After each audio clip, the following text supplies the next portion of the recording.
बिस्मिल्लाहिर्रहमानिर्रहीम। अस्सलामुअलैकुम dear students of class 10 secondary stage English book 2 और यूनिट 7.1 की रीडिंग एक्सप्लेनेशन के बाद हम इसकी 1 2 3 एक्सरसाइजेस कर चुके हैं और आज हमने इसकी एक्सरसाइज 4 करनी है। जी जनाब, देख लेते हैं क्या है। The statement given below very briefly describe the main points of each paragraph. Work with the partner and find out the paragraphs that have the following key points. Write the paragraph number in the space provided. जी जनाब, तो यहाँ पे हमें simply इनके सामने यानी एक briefly इन्होंने टॉपिक समझे कि हर पैराग्राफ को एक टॉपिक दे दिया है। तो हमने सिंपली ये लिखना है कि कौन से नंबर पे ये पैराग्राफ मौजूद है। जी जनाब, तो ट्रैवल टू द टॉप जो है ये है हमारे पास नंबर 6 में। स्टॉप ओवर फॉर ब्रेकफास्ट है नंबर 3। एक्टिविटीज़ एट नाइट जिनका जिक्र है नंबर 7 पे है। Birthday trip to the Gorakh hills, ये सबसे पहले पैराग्राफ में इस बात का जिक्र है कि बर्थडे सेलिब्रेशन जो है वो गोरख हिल पे करने का पेरेंट्स ने प्लान बनाया था। मॉर्निंग सीन्स एंड इवेंट ये है नंबर 8 पैराग्राफ में। श्राइन डिस्क्रिप्शन जो इन्होंने दी है वो है पैराग्राफ नंबर 4 में। जाते वक्त इनको पैराग्राफ नंबर 4 में ही हुआ था। गुड मेमोरीज जाहिर है कि आने के बाद सबसे लास्ट में जो इब्न बतूता की बात उन्होंने की है उसको इन्होंने गुड मेमोरीज का नाम दिया है। तो ये पैराग्राफ नंबर 10 हो गया हमारा। स्टार्ट ऑफ द जर्नी है नंबर 2 में। पहले में डिसाइड हुआ था कि कहाँ पे सेलिब्रेट की जाएगी और नंबर 2 में उन्हें जर्नी स्टार्ट की थी। Places on the trip back home, जी जनाब 8 तक तो मॉर्निंग सीन्स और इवेंट ही चल रहे थे, तो 9th में वहाँ से वापस रवाना हुए थे तो उसमें उसकी जगह मेंशन थी। और लंच ऑन द बस जो है ये था नंबर 5 पे। जी जनाब, तो ये एक्सरसाइज हमारी नंबर 4 भी कंप्लीट हो गई। अब हम देख लेते हैं एक्सरसाइज 6 हमारी क्या है। Sorry, exercise 5। एक्सरसाइज 5 भी सिंपली हमारे पास एमसीक्यूज हैं। अच्छा जनाब, the Gorakh hills are the highest place in, obviously Pakistan की भी नहीं, बलूचिस्तान की भी नहीं, सिंध की भी नहीं, इनफैक्ट सिंध है इसका answer. D is the right option. The guide explained the route and gave dash to everyone. Lunch, breakfast, flyers, direction, flyers. Asif used his mobile phone to look for. अच्छा, पूरे टेक्स्ट में कहीं name mention नहीं हुआ है इस बच्चे का आसिफ। यहाँ पे एक्सरसाइज में इन्होंने नेम मेंशन किया कि इस बच्चे का नाम आसिफ है जिसकी बर्थडे सेलिब्रेट की जा रही है। Use his mobile phone to look for the route for information instruction new places. जी जनाब, तो उसने रूट देखने के लिए अपने फ़ोन को यूज़ किया था। The text states that many people visit the shrine of Lal Shahbaz Qalandar to seek fulfillment of wishes, material benefits, healing, blessings. D is the right answer. Healing के लिए बहुत से लोगों का ये मानना है कि वहाँ पे जाने से शिफा मिलती है। Number 5, for lunch they had fish and chips, sugar cane juice and rolls, fish and sugar cane juice, sandwiches and sugar cane juice. जी जनाब, fish and sugar cane juice is right answer.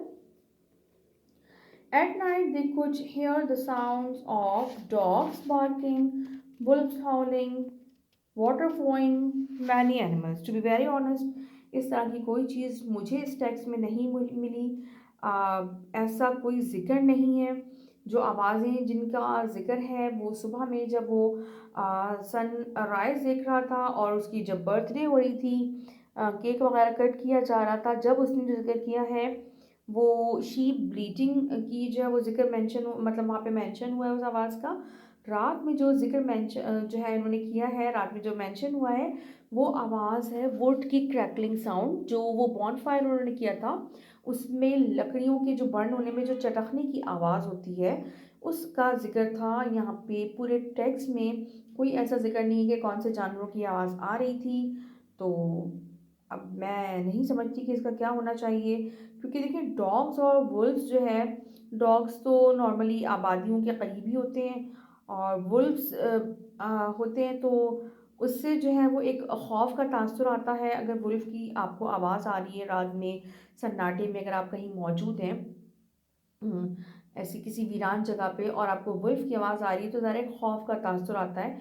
तो पूरे text में मुझे ऐसा कहीं कुछ नहीं मिला जिसको मैं ये कह सकूँ कि जनाब यहाँ पे खौफ़ के तासुर की बात हो रही है। और ज़ाहिर है वो एक रिफ्रेशिंग उनका ट्रिप था, एक एन्जॉय करने के लिए गए थे वहाँ पे, उन्होंने कहीं ऐसा कुछ ज़िक्र नहीं किया। वाटर फ्लोइंग का भी इसमें कहीं ज़िक्र नहीं आया कि पानी के बहने की आवाज़ है। वहाँ पे हैं कुछ झरने वग़ैरह, लेकिन इस टेक्स्ट में कहीं ज़िक्र नहीं किया गया है। मैनी एनिमल्स आप कह सकते हैं, लेकिन टू बी वेरी ऑनेस्ट इसमें कहीं कुछ भी ज़िक्र नहीं हुआ हुआ है कि किसकी आवाज़ थी, कौन से जानवर की आवाज़ थी, ऐसा कुछ भी यहाँ पे नहीं हुआ है। तो या तो मेरा ख़्याल है कि आप मैनी एनिमल्स को ही टिक कर लीजिए।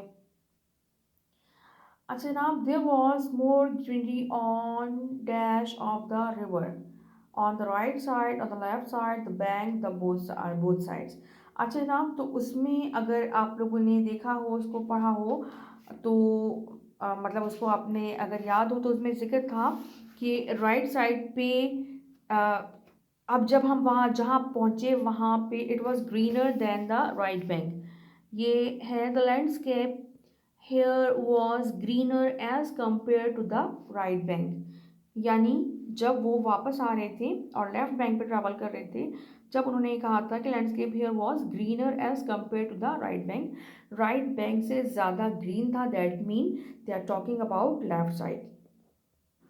क्योंकि जाते वक्त वो राइट बैंक पे गए थे और वापस आते हुए उन्होंने जो एक चेंज रूट लिया था, तो वो लेफ्ट बैंक पे था, और लेफ्ट बैंक ज़्यादा ग्रीनर था। तो इसका आंसर बी है। अच्छा जनाब, नेक्स्ट है और लास्ट है ये, according to Ibn Battuta dash makes one a good story teller, reading listening to good stories, not speaking, travelling. Obviously travelling थी। ही है जिसने जो जिसके लिए इब्ने बतूता का कहना है कि ये इंसान को एक स्टोरी टेलर में चेंज कर देती है। इब्ने बतूता का मैं ख्याल है कि मैंने जिक्र किया होगा जब टेक्स्ट की रीडिंग की थी, कि इब्ने बतूता एक बहुत जो है वो नामवर सयाह गुजरे हैं, पुराने ज़माने के मुसलमान सयाह गुजरे हैं। अच्छा जनाब, तो अब हम देख लेते हैं नेक्स्ट एक्सरसाइज क्या है। इसकी एक्सरसाइज नंबर 6 भी देख लेते हैं। Working pairs and right 3 sentences about the following after completing exchange of work with another pair and read each other's work। इसमें हमें गोरख हिल स्टेशन के बारे में, श्राइन ऑफ लाल शहबाज कलंदर के बारे में, आफ्टर डिनर एक्टिविटीज़ जो उन्होंने वहाँ पे की थी, स्पेल बाइंडिंग एक्सपीरियंसेस जो उन्होंने वहाँ पे किए, और बर्थडे ब्रेकफास्ट। ब्रेकफास्ट में क्या खाया था, ज़ाहिर है कि 3 लाइनों में नहीं बताया जा सकता, क्योंकि सिंपली एक हलवा पूरी ही थी जो उन्होंने खाई थी। ब्रेकफास्ट के बारे में जो भी सीन था, जो भी वहाँ का मंजर था, आप उसके बारे में बता सकते हैं। तो जी जनाब, हम आ जाते हैं इस एक्सरसाइज पे। Gorakh hills station, it is the highest and coldest place in Sindh. Number two, it is at an elevation of 5,690 feet from sea level.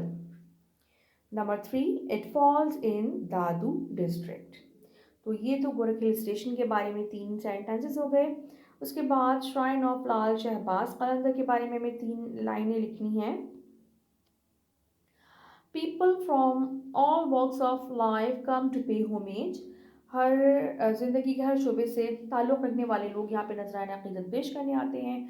It is believe that a visit to shrine can provide healing from all elements. लोगों का ये मानना है कि इस मज़ार पे visit करने से अ, तमाम किस्म की बीमारियों से निजात मिल जाती है। It is filled with aromatic fragrance of incense and red roses. और इसका जो माहौल था वो मुअत्तर हो रहा था खुशबुओं से। इंसेंस यानी किसी चीज़ के जलाने से जो खुशबू होती है, यानी कि अगरबत्तियाँ जल रही थी जिसकी खुशबू थी वहाँ पे, और इसके अलावा रेड रोजेस की खुशबू थी। अच्छा जनाब, डिनर आफ्टर डिनर एक्टिविटीज़ हैं। Asif had a cup of beaming नहीं था, ये स्टीमिंग था, STEAMING, steaming. Asif had a cup of steaming tea under the canopy of stars.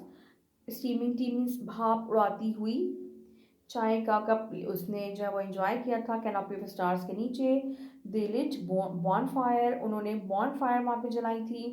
They enjoyed baitbazi, Chinese whisper and sharing funny stories. तो ये after dinner activities हो गई थी. उसके बाद स्पेल बाइंडिंग एक्सपीरियंस जो उनके थे.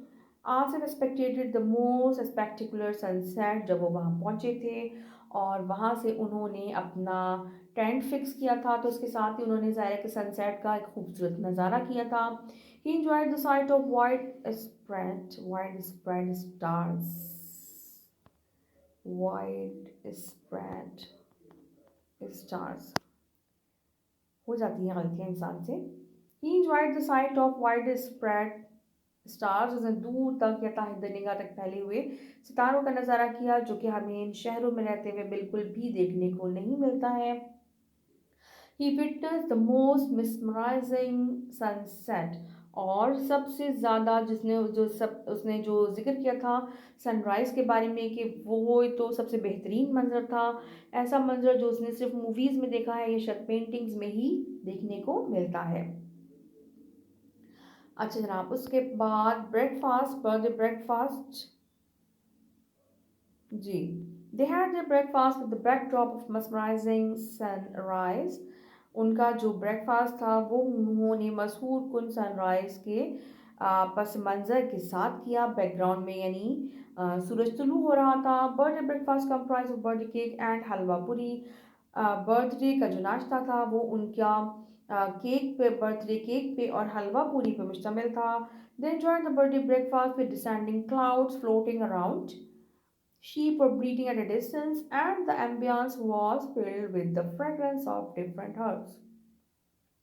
उन्होंने बर्थडे ब्रेकफास्ट को एंजॉय किया, जिसमें किस तरह से एंजॉय किया. आसमान से जो है वो बादल नीचे की तरफ जो है वो डिसेंड कर रहे थे और उनके आसपास उनके हर अतराफ में वो तैरते फिर रहे थे.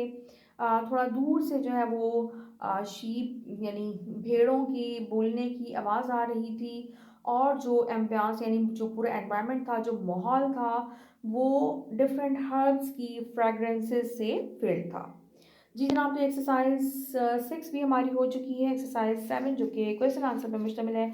इंशाल्लाह नेक्स्ट वीडियो में क्वेश्चन आंसर यानी कि एक्सरसाइज 7 लेके हाजिर होंगी. Till then take care and keep watching learn with Ghazala. अल्लाह हाफ़िज़.